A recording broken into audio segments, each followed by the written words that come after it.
Dalawang high-value individual arestado sa isinagawang buy-bust operation ng Lucena Component City Police Station sa Barangay Ilayang Iyam, Lucena City, madaling araw ng May 22, 2026.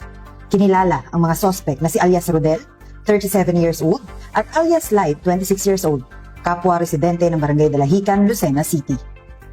Bandang alas 5 ng madaling araw, nang magsagawa ng buy-bust operation ang mga operatiba ng Lucena CCPS, nagresulta sa pagkakakumpiska ng 5 pakete ng hinihinalang shabu na may kabuuang timbang na 103 grams. Tinatayang nasa 700,400 pesos ang standard drug price ng nakumpiskang iligal na droga batay sa PDEA, habang umabot naman ng humigit kumulang 2,101,200 pesos ang street value nito.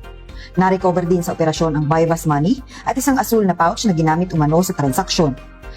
Kasalukuyang nasa kustudiya ng Lucena CCPS ang mga suspect at nahaharap sa kasong paglabag sa Section 5 at 11, Article 2 ng Republic Act 9165.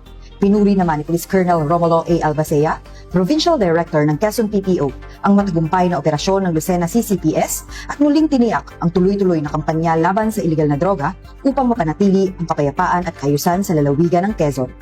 Mula dito sa lalawigan ng Quezon, ang inyong PNN correspondent, Patrolwoman Jesseline T. Argoso. Alagad ng batas, tagataguyod ng Balitang Pulis.